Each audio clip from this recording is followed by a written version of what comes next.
No tak mocno pochmurnie dzisiaj nie jest. Owszem, niebo zachmurzone.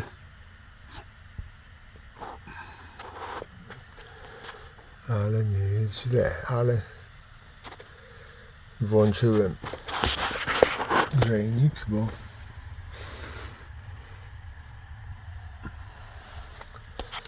było tylko 14 stopni, teraz już 16 jest, także za chwilę wyjdę spod kołdry zrobić śniadanie.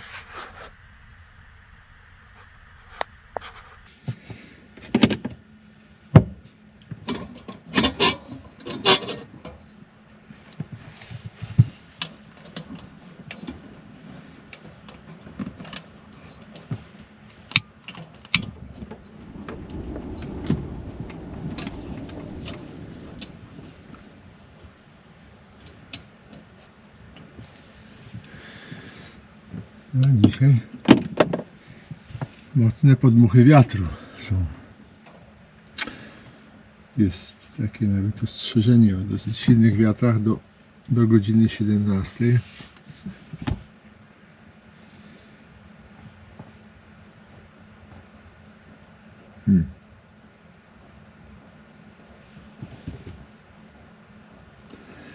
Pogoda całkiem dobra dzisiaj. No tutaj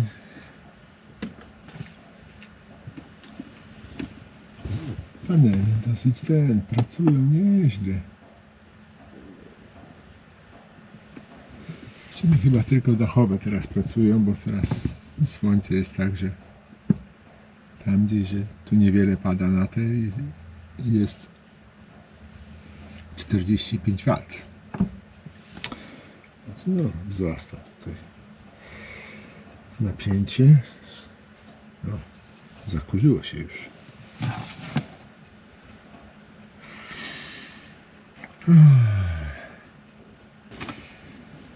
Ale ciekawe, tutaj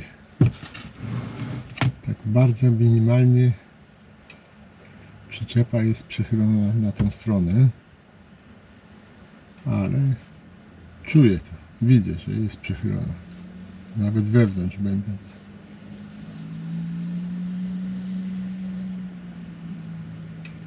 Jednak człowiek ma takie wyczucie pionu dosyć duże.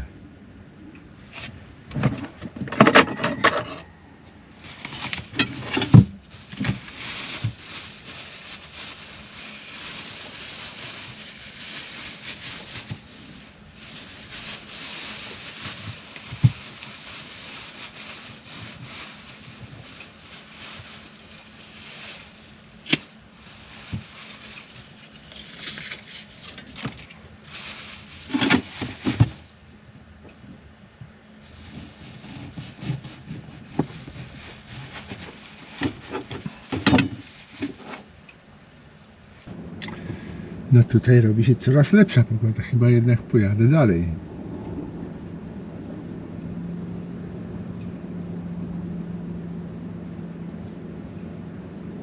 Chociaż rozstawiłem się tu już na 2 dni, żeby tu namiot przed deszczem był, ale jeżeli taka pogoda będzie, jak skończę śniadanie, to zacznę się pakować. Która jest 8:30 już. No, to nawet gdybym wyjechał stąd o 12 dopiero, to i tak do 14 bym zdążył, bo to gdzieś za 2 godziny tutaj mam. Może nawet nie tyle. No, chyba że coś się tutaj znowu spieprzy.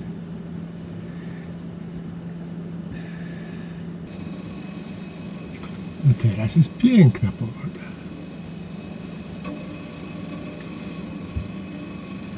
Tutaj nie ma w prognozie czegoś takiego.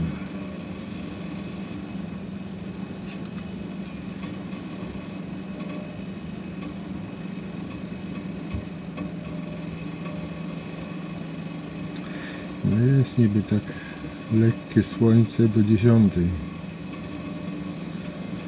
Od 11 zacznie się chmurzyć, czyli tak jakbym wyjeżdżał.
Muszę przyznać, że ten dzbanek jest dosyć dopracowany, bo na przykład tutaj to wycięcie w tym uchwycie tutaj takie, zastanawiałem się po co, a tutaj chodzi o to, że jak tu te dwa palce mam, to ten wchodzi, ten palec tu wchodzi, tak? I teraz tak równo się trzyma.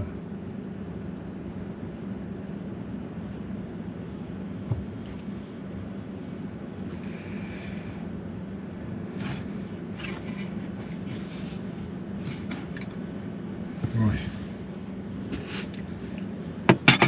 Chyba mi za gorąco.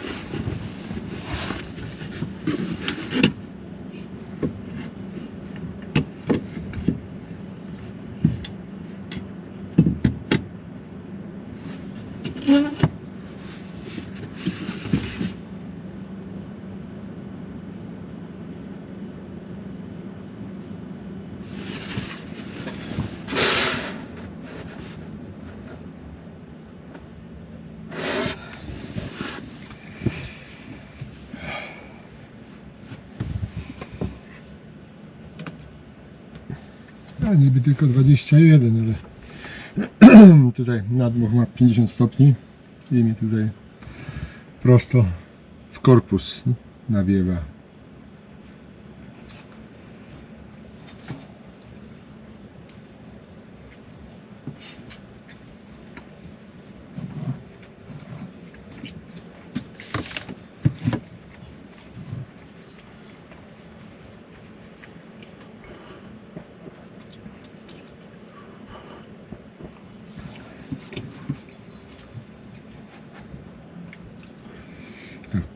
Przedwczoraj zobaczyłem, że tutaj mam na tym, na przedramieniu takiego siniaka i tak no, przy nacisku jakby trochę bolał.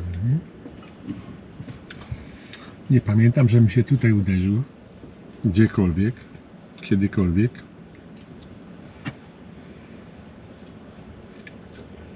I już zaczynałem podejrzewać jakąś groźną chorobę. Bo czasami robią się to przy jakichś chorobach, jakieś wybroczyny, to się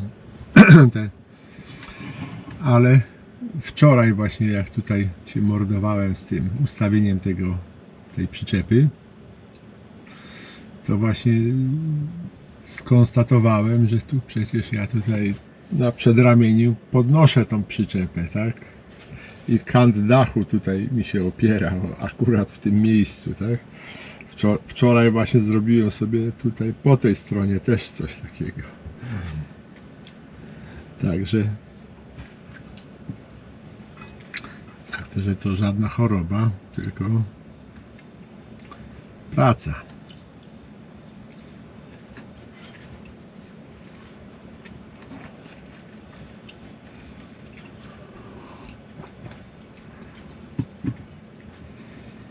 Dlatego pomyślałem, że to kiepsko to robię.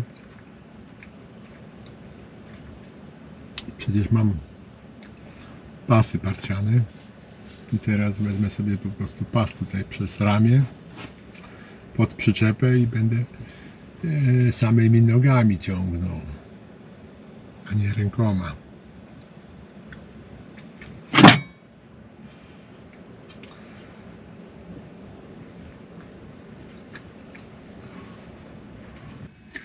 No, było tak ciepło, że musiałem otworzyć okno trochę. Mimo że ogrzewanie wyłączone, ale teraz słońce jest dosyć już wysoko i nagrzewa tutaj całą konstrukcję tego przyczepy.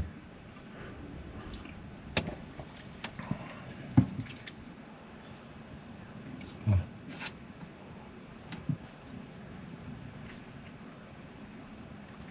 Tutaj zegar na, nie wiem, czy to jest dzwonnica kościoła, czy jakiś ratusz, ale tutaj zawsze co godzina zegar wybija równe godziny. Tak, jest 9. A co ciekawe, wczoraj zdziwiłem się, bo o 21:37 dokładnie z tej dzwonnicy zaczęła lecieć jakaś muzyka. Wydaje mi się, że to jakaś była taka melodia typu barka lub coś takiego. Jakaś taka religijna melodia, bo to, jak tutaj Polacy dobrze wiedzą, była godzina śmierci polskiego papieża. 21:37. No i tutaj muzyczka była.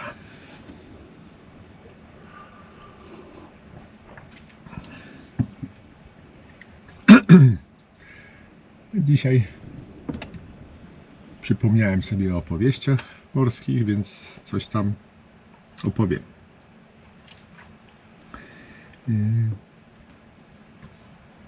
Chciałbym powiedzieć o pilotach i pilotażu. Pilot to jest taki doradca kapitana w sprawach jakichś trudniejszych nawigacyjnie przejść, bądź też przy wejściach do portu. Czasami jest to pilotaż obowiązkowy, a czasami nie.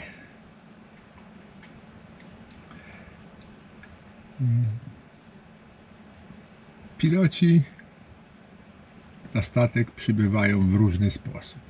Przeważnie to pilotówka ich dowozi, ale również też może to być helikopter, jak to jest gdzieś na wejściu do portu z oceanu, tak? Zwykle to takie, jak są wejścia do portu prosto z oceanu, to często bywa, że to jest helikopter.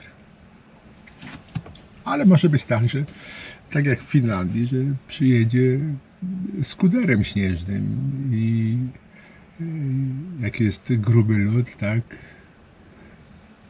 podjeżdża blisko statku, ale nie całkiem pod sam statek. Później tylko taką mają jakby drabinę, kładą na lodzie, żeby do samego statku dojść. Tak jakby kładka, drabina. I wtedy wchodzą na statek. Ale wcale nie musi przychodzić na statek też. Tutaj w wielu miejscach przez radio instruują załogę, jak się kierować w stronę portu, przy wejściach do portu, tak? Nawet tutaj w tym w Trójmieście. Kiedy się podchodzi tam na kotwicowisko czy do portu, to już po minięciu Helu od razu tak zwany VTS, czyli Vessel Traffic System, system kierujący ruchem na danym terenie, przekazuje informacje, jak się poruszać, którędy. Albo na przykład w takim porcie albańskim Sarande, tam jak wchodziliśmy, tam dosyć taki wąski kanał idzie i dosyć płytki, to też pilot nie wchodził na statek, tylko stał na kei, widział nas i mówił, widział jak statek się porusza i mówił, co robić, żeby bezpiecznie dojść do portu. No i tak jak mówiłem, pilot jest doradcą kapitana. On w żaden sposób nie zarządza statkiem. Tak? Jedyne miejsce, gdzie pilot ma władzę całkowitą nad statkiem, to jest kanał panamski. Tam po prostu pilot przejmuje całkowicie dowodzenie statkiem. Kapitan nie ma nic do gadania.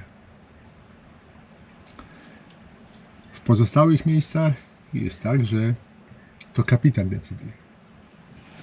Jeżeli, powiedzmy, płyniemy i na naszym szlaku jest na przykład jakaś bojka i pilot mówi, przejdziemy w prawo od niej, a kapitan mówi, nie, przejdziemy z lewej strony. Tak? Pilot doradza, co zrobić, bo zna ten teren. Ale kapitan zna statek i być może jego decyzja jest lepsza. Przeważnie gorsza jest. No w takim wypadku, jeżeli coś się stanie, no to będzie to dodatkowa okoliczność obciążająca kapitana i raczej takich rzeczy się nie robi, że całkowicie inaczej niż pilot mówi, się steruje statkiem. Nie, raczej się ewentualnie troszkę tam mityguje te. Właśnie taki przypadek miałem w Izraelu, w porcie Ashdod. Przyjechał taki pilot i już było widać, że to jest taki pilot, no, taki jak kierowca rajdowy, którzy lubią z piskiem opon stanąć na miejscu, tak? Co ciekawe, akurat dosłownie port wcześniejszy port, byliśmy w Konstancy i tam przyszedł szef pilotów z nowym adeptem pilotażu i też chciał pokazać, co on potrafi. No w efekcie było tak, że zatrzymaliśmy się przy całej wstecz kilka metrów przed jednym statkiem. Tak on dyrygował tutaj tym statkiem. Po prostu nie wziął pod uwagę takich parametrów manewrowych naszego statku. Otóż nasz statek był o tyle kiepski, że miał dosyć słabą maszynę w stosunku do wielkości i na pracy wstecz bardzo słabo hamował. Bardzo słabo. To długo trzeba było wyhamowywać. No, pilot trochę przesadził ze swoimi manewrami tam w Konstancy, no ale szczęśliwie wyhamowaliśmy. No i tutaj jak ten izraelski pilot przyszedł i zaczął takie manewry robić kozackie, no to ja zacząłem trochę, że tak powiem, mitygować jego manewry, nie cała naprzód, tylko pół naprzód, nie pół naprzód, tylko wolno naprzód. No i w pewnym momencie on to zauważył tutaj przy tym, dochodząc do Kei, bo już wtedy to już tam bardzo ograniczałem te silne manewry, żeby po prostu bezpiecznie dojść do Kei. Na co się chłop zdenerwował.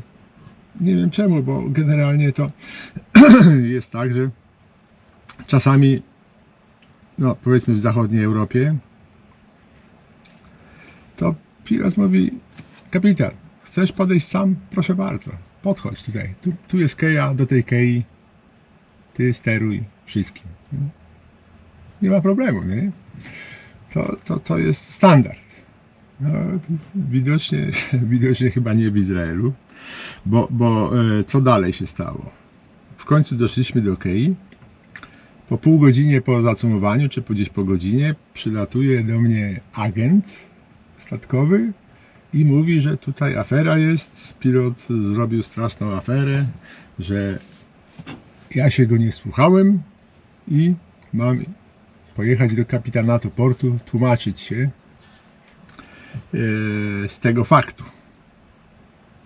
Zdziwiło mnie to, no bo wszędzie indziej nie byłoby żadnego problemu. Po prostu pilot mówił, ale ja robiłem. Doszliśmy bezpiecznie? Doszliśmy, więc znaczy, że dobrze zrobiłem. Skoro nic się nie stało. Jak już się coś stało, no to wtedy faktycznie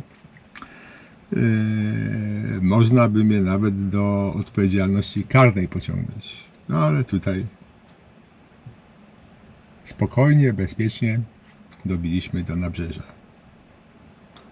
No pojechałem do tego kapitanatu portu, no i właśnie ten szef tego kapitanatu, rozmawiałem z nim, mówi: no jak to tutaj tego? Dlaczego się nie słuchałeś? Ja mówię: bo pilot nie zna parametrów manewrowych mojego statku i w moim przekonaniu za mocne manewry używał, dlatego ja stosowałem trochę mniejsze, słabsze manewry, żeby nic się nie stało. No ale jak to, żeby nie słuchać się pilota? Mówię: jak to? To jest chyba normalne. No, tutaj pilot jest tylko moim doradcą, a nie kapitanem nad kapitanem. O, ciekawe, czy byś tak w tym. On tak mówi: ciekawe, czy byś w tym kanale sueskim tak robił. Mówię: no, jakby pilot coś nieprawidłowo robił, to też bym tak robił. No i powiedział, że nie wypuszczą statku ze mną jako kapitanem, jeżeli nie podpiszę im zobowiązania, że będę słuchał zaleceń zaleceń pilota. No i ponieważ ja już w zasadzie miałem koniec kontraktu, tylko w następnym porcie już schodziłem. Już w zasadzie w tym mógłbym zejść, ale zorganizowanie wymiany w Izraelu jest bardziej kłopotliwe niż gdzie indziej. Więc dla mnie to było wszystko jedno. Ale no, zrobiłbym problem armatorowi, tak? Zrobiłbym problem armatorowi, bo raz, że musiałby zorganizować tą podmianę i statek musiałby ze 2 dni dłużej stać w porcie. Więc podpisałem takie zobowiązanie i co ciekawe, na wyjście statku przyszedł ten sam pilot i ja robiłem dokładnie to samo i on to widział, no ale jak to już było wyjście, to nie mógł w zasadzie już nic zrobić. Także takie dziwne rzeczy mnie tam spotkały. Później się zastanawiałem się, jak oni mogli dojść do wniosku, że pilot tutaj gość z rowerem jechał, mu coś, wiadro spadło z roweru. I zastanawiałem się, jak mogli dojść do wniosku, że pilot ma tą wyższą władzę nad sterowaniem statku niż kapitan. I tak myślałem, że bardzo możliwe, że większość tych ludzi, włącznie z tym dowódcą kapitanatu portu, tak, służyli tylko w marynarce wojennej Izraela, gdzie tam wiadomo, rozkaz to rozkaz i koniec, tak? I oni nie pracowali na statkach gdzieś, które pływały po Europie na przykład. No bo widzieliby, że pilot nie jest wszechwładny. No, tylko tak mogłem sobie to wytłumaczyć, bo inaczej to nie ma jak.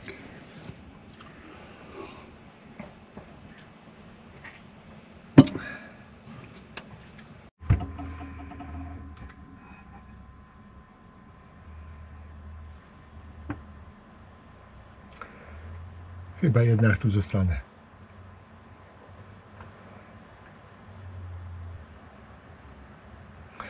Te opady nie są duże. 2 mm.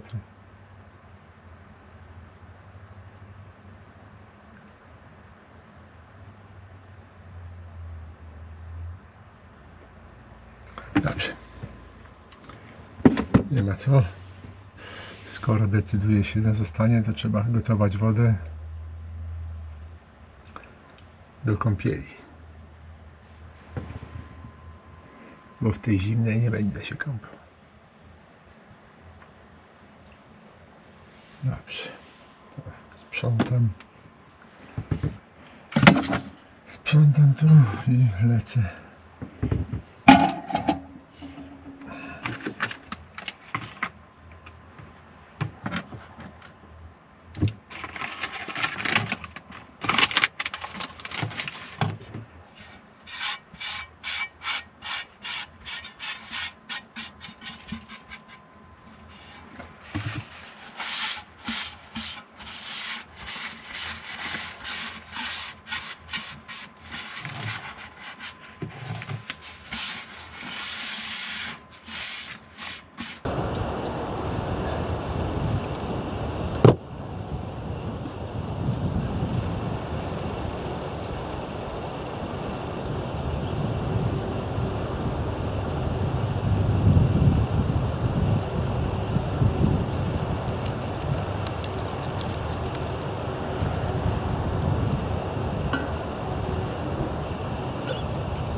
Dzień dobry, na Dzień ryby, dobry. na ryby, nie. Nie, tak, tylko przejazdem.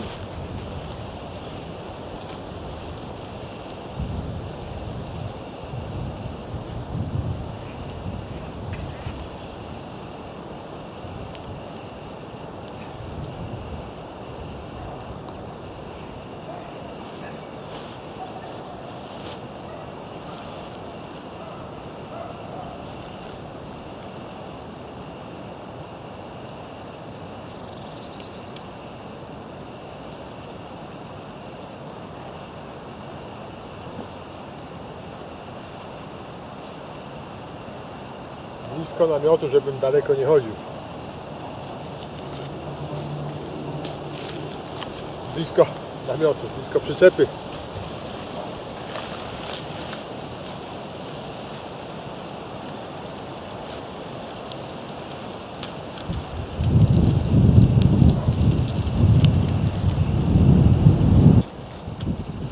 Skoro już zdecydowałem się zostać, to zabezpieczę dodatkowo tą krawędź tutaj. Wozując tam i tamtą chyba też. Mam jeszcze jakieś sznurki. O.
Całe szczęście, że tutaj jest taka bardzo twarda gleba.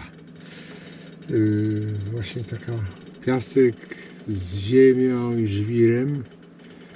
Także tutaj w niektórych miejscach miałem problemy, żeby wbić te szpilki mocujące.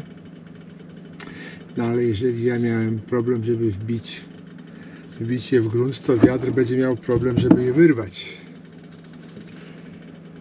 Więc tutaj bardzo dobrze się to składa.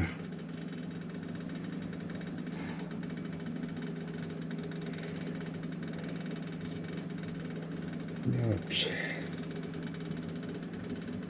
No, tu za chwilę już woda będzie gotowa, bo tak jak mówię, tak jak wcześniej nie potrzebuję tu gorącej wody. Byle ciepła była, głównie chodzi o głowę, umycie głowy. Taka zimna woda na głowę źle robi. No, ale teraz jak już tak się pozabezpieczałem, bo panele też pomocowałem, te luźne, no to już na pewno się stąd nie ruszę. Zwłaszcza, że już chyba jest 10:15. Bo słyszałem znowu wybijanie 10 na wieży kościelnej. No i zachmurzyło się teraz już całkiem. Ale dzisiaj nie potrzebuję dużo prądu. Jak się wykąpię, to zacznę robić te filmy z następnego dnia, z drugiego dnia. Posegreguję też te wideoklipy wszystkie i no, będzie taki pracowity dosyć dzień. Nie to, że ja tu będę siedział i leżał tylko. Dużo przy komputerze będę musiał posiedzieć. No, ostatni raz grzeję wodę.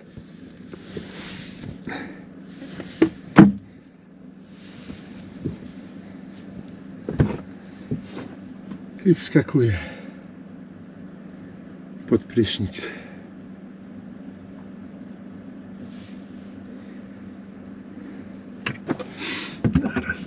Przygotuję od razu sobie ubranie na zmianę. Ach, już mam nawet przygotowane. Po poprzednim praniu zrobiłem.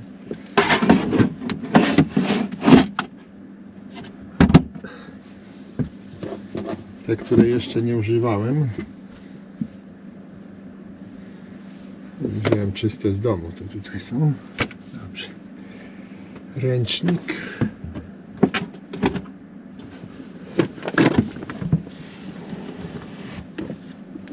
O, ręcznik jak powieszę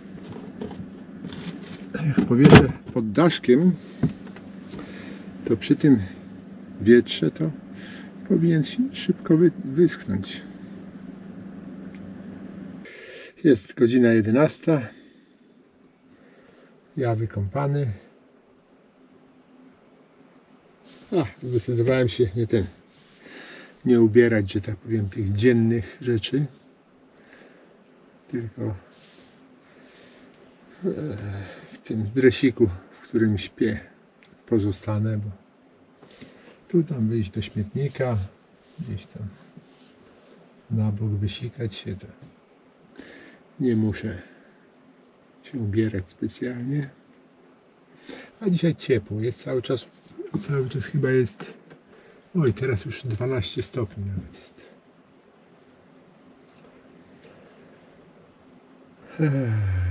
Także pozostanę w takim ubraniu, w jakim spałem.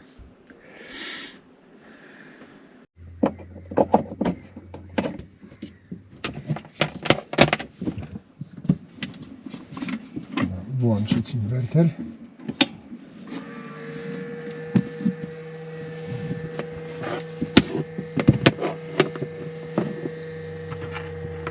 I podłączyć po kolei.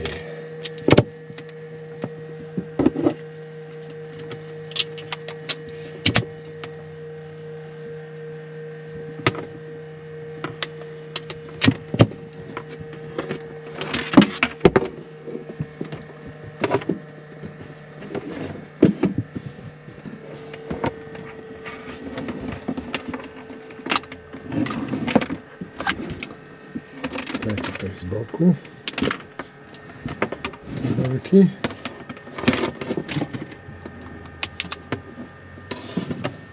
Damy tutaj.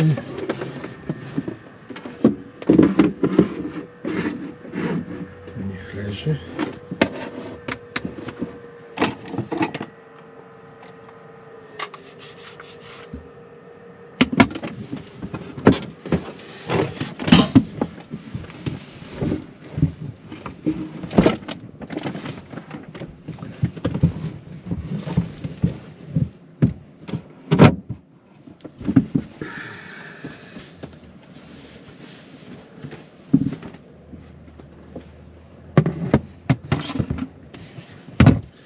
No, wczoraj na tej premierze laptop się prawie rozładował.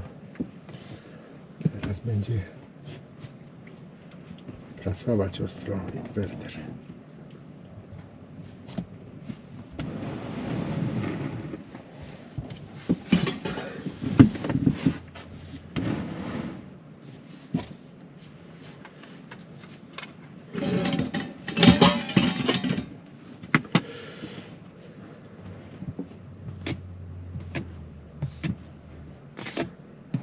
Włączyłem?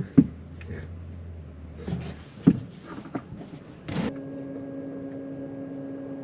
Na początek sprawdzę, jakie komentarze są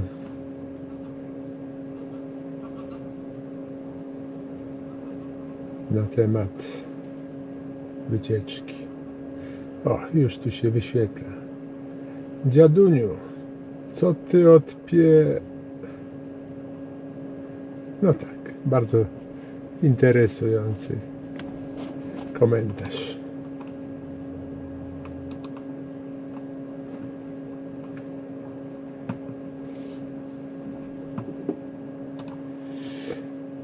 No tak. Ciekawa lektura.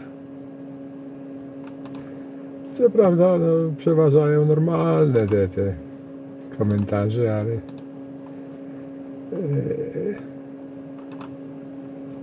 trochę dziwię się, że ludzie nie wstydzą się czegoś takiego pisać. No, z kamer już pozrzucałem te wideoklipy.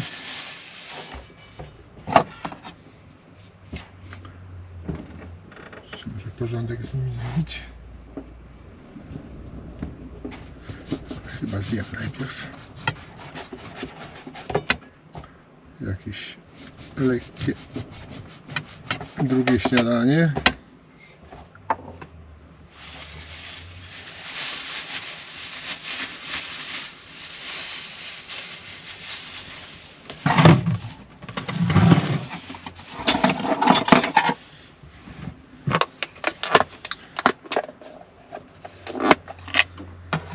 Później zwinę namiot, bo już wysechł. A już chyba pierwsza jest. No. Nie, 12:30 dopiero. No bo cały czas liczę się z tym, że o tej 14:00 będzie padać deszcz. Chcę zwinąć namiot.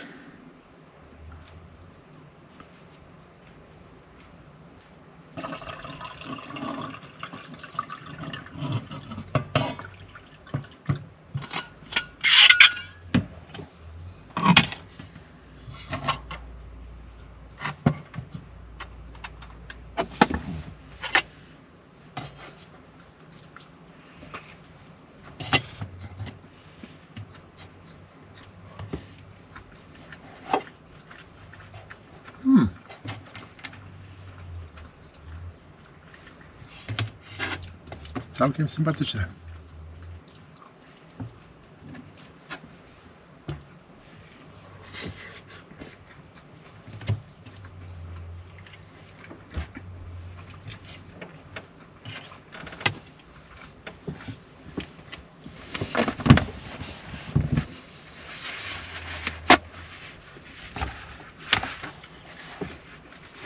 Trochę mam wyrzuty sumienia, bo zostałem, a tutaj słońce piękne.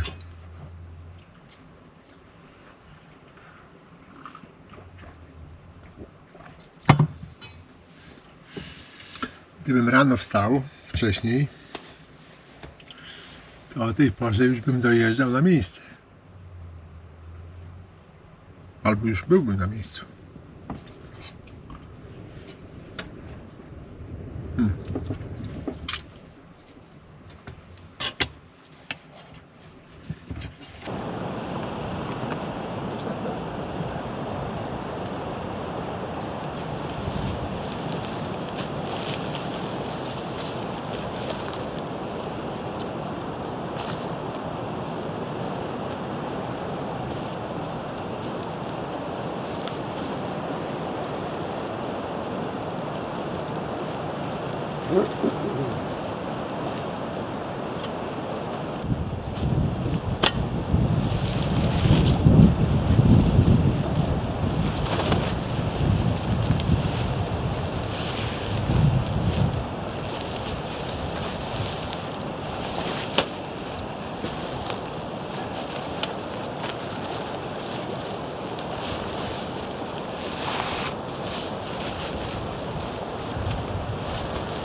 ale teraz to idą już poważne chmury.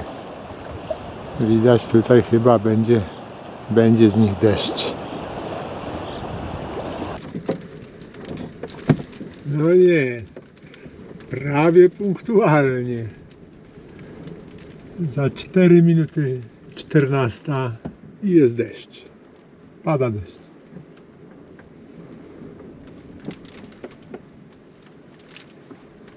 No teraz jestem pod wrażeniem tej prognozy.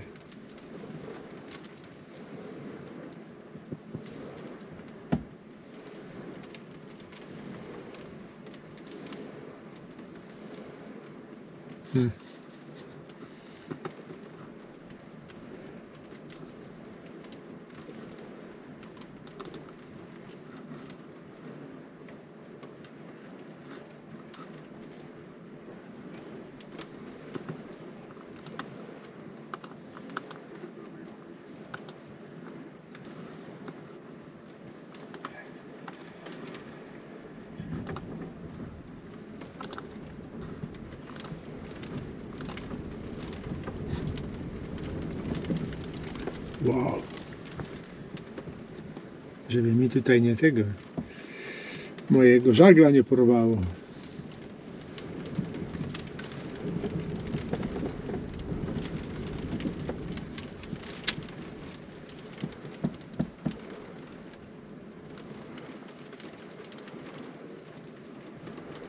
Właśnie zwykle pod chmurami tymi deszczowymi jest silniejszy wiatr.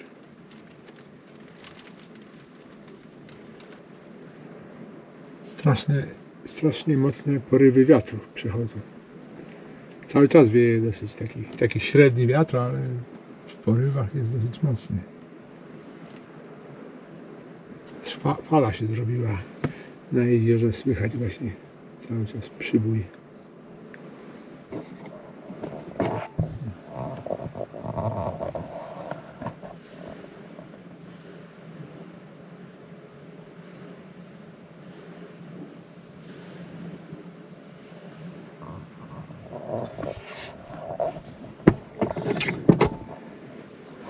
Niezbyt straszna fala, ale słychać ją. Wcześniej tutaj nie było żadnego hałasu. No niebo całkiem zachmurzone. Może będzie padać, może nie. No ale nie marnuję czasu.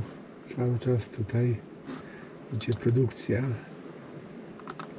Na razie porządkowanie tych wideoklipów.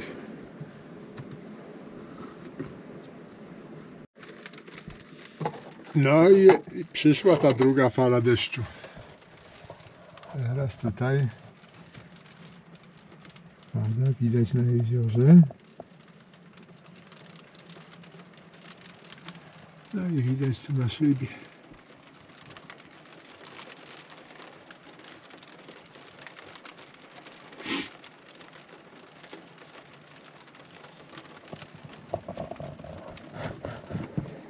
No ale widać tam, że długo nie będzie padać. Popada tam może z pół godziny i będzie już po deszczu chyba. Zaraz zobaczę, czy tutaj coś w tej prognozie się zmieniło. 17 ma padać, a jest 16:10. No tak długo to chyba nie będzie padać. Koniec opadów deszczu około 17.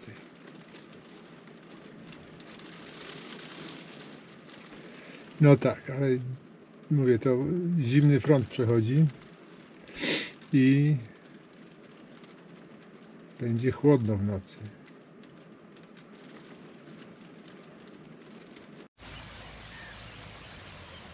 No i niebo rozpogodziło się.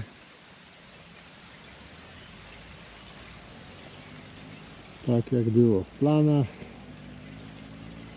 Tutaj jeszcze trochę mi naładuje akumulator przed nocą. a tam poszły już chmury deszczowe.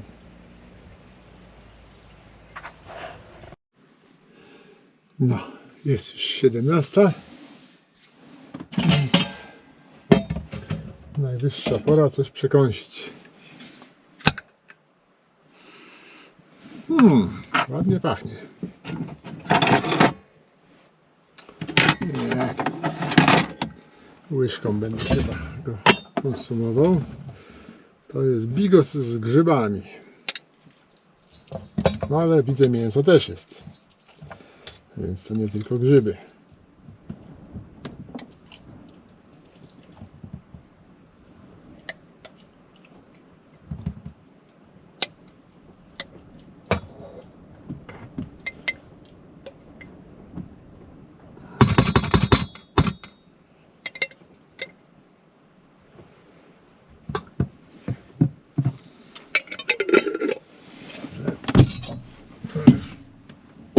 Na zewnątrz zaraz pójdzie do śmietnika.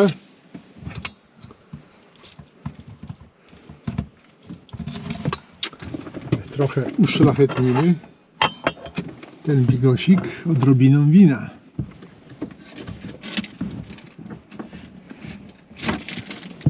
No.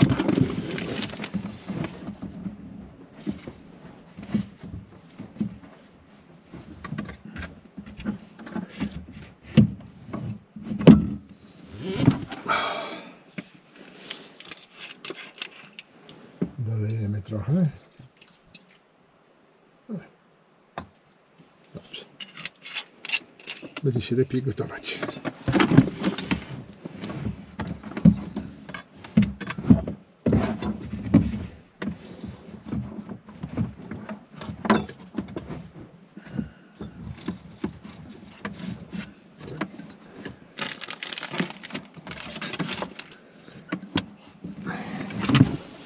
Świetnie.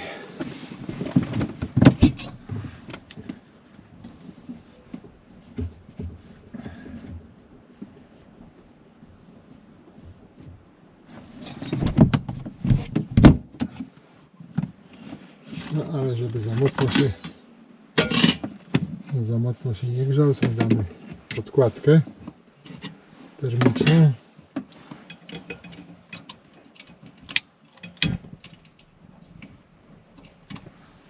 Dobrze.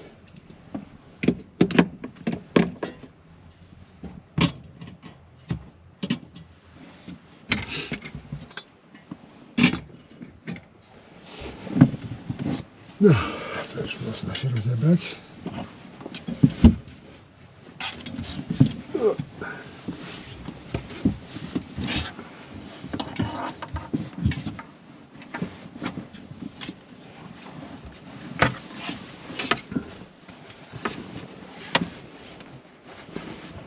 Tutaj ten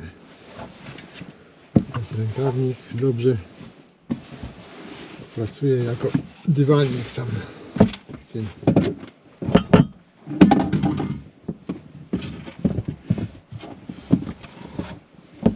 Na dole w skrzynce, żeby nóżki nie marzły.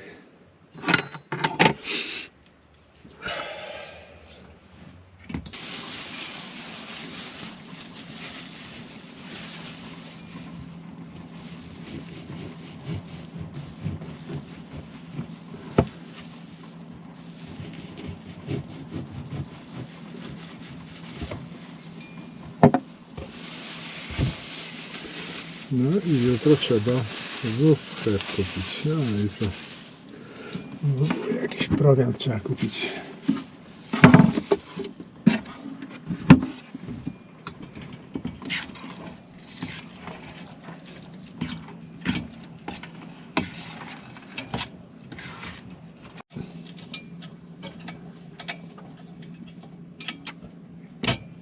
Myślę, że wystarczy już tego grzania, bo jestem głodny.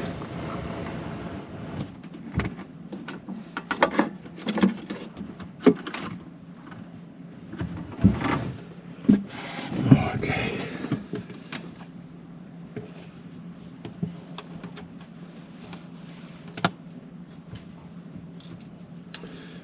Spróbujmy tego rarytasu.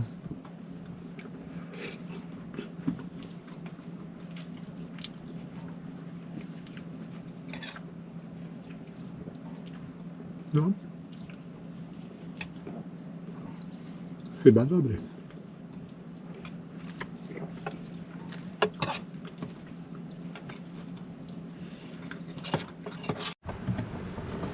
No, nadchodzi jeszcze jedna chmura z deszczem i to obfitym. I zerwał się bardzo porwisty wiatr. No, tutaj szarpie mi prezent.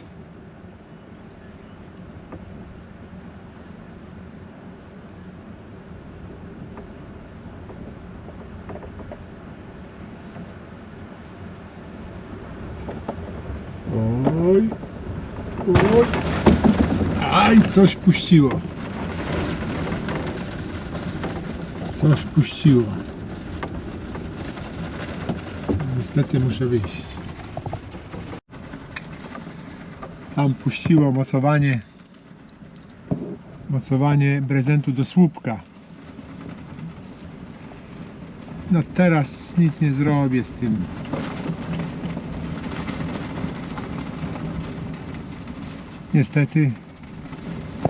Niestety teraz tutaj tym prezentem strasznie szarpie, bo trochę luzu dostał.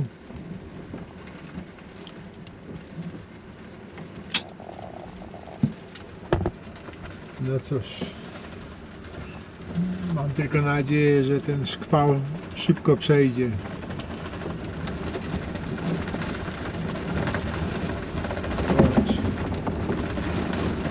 Całą przyczepą rzuca.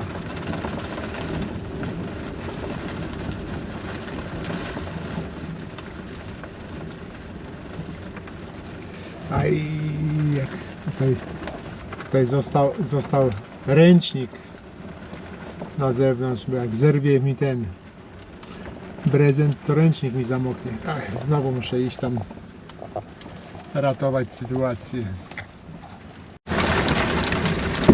No, ten prezent chyba jednak się urwie. Straszny szkwał przyszedł.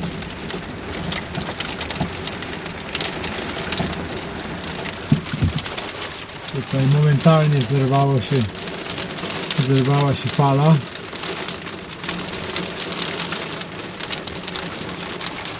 I deszcz wali tutaj o dach.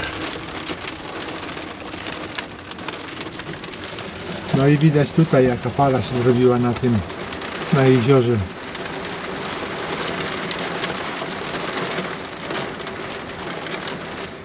No może wytrzyma.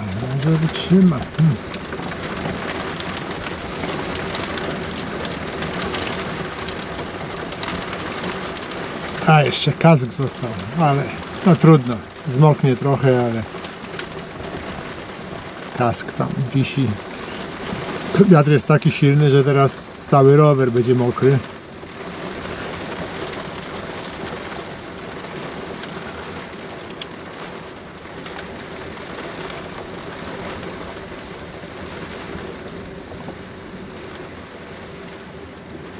No niestety ta plaża ma tą wadę właśnie, że mocno odsłonięta jest od wiatru tutaj, zwłaszcza od tych zachodnich wiatrów.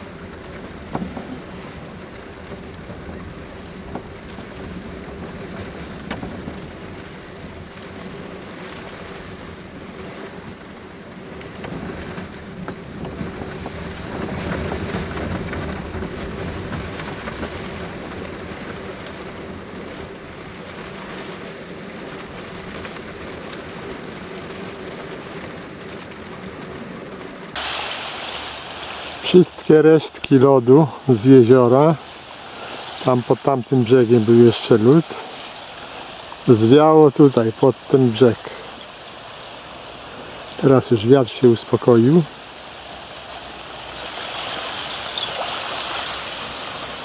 Ale tutaj jest ten cały lód.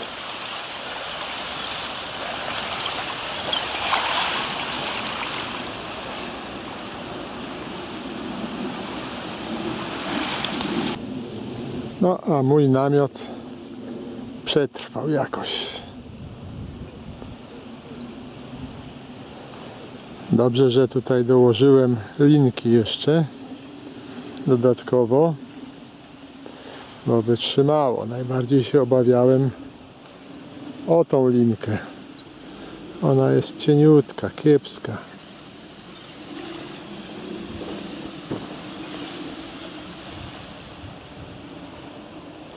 No ale wytrzymała. Więc dobrze. A tutaj właśnie to jest ta linka, na którą wymieniłem tamte oryginalne. Ta to jest bardzo mocna. Prędzej się ten brezent rozerwie niż to pęknie.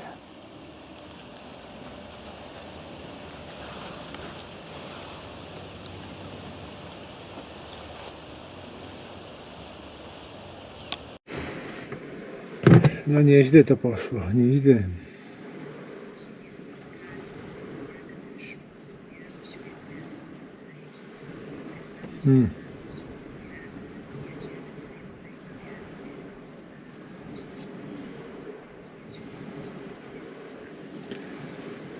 Trochę się uspokoiło.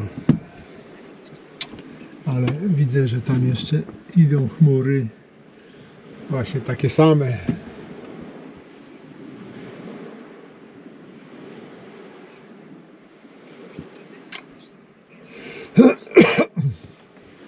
No ale ręcznik no nie wysechł, ale tutaj będzie musiał wyschnąć.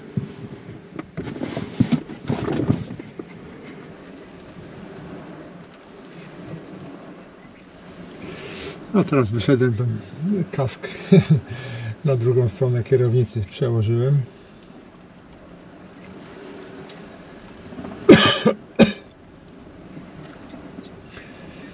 I to tam widzę nad horyzontem jakiś taki jaśniejsze niebo widać, niebieskie. No ale to jeszcze tak z pół godziny minie, zanim to niebo dojdzie tutaj nade mnie.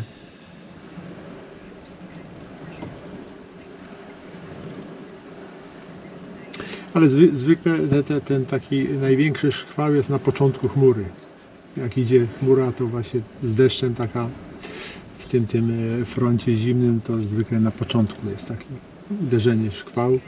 Później ten wiatr słabnie. Więc skoro brezent wytrzymał to uderzenie pierwsze, to teraz już chyba nie. Znaczy, no, w jednym miejscu puścił, ale teraz już gorzej nie powinno być.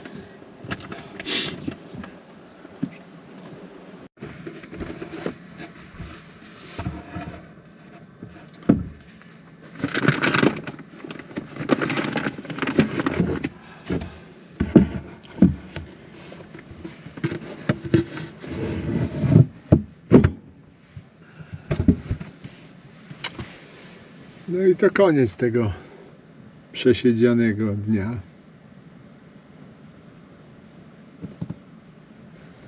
No, trochę pracy wykonałem, ale cały dzień praktycznie w przyczepie przesiedziałem, bo pogoda niezbyt taka była spacerowa. No może rano było trochę lepszej pogody.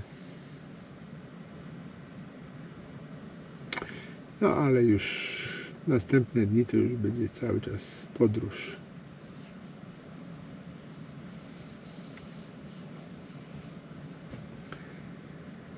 Także ten odcinek mało ciekawy,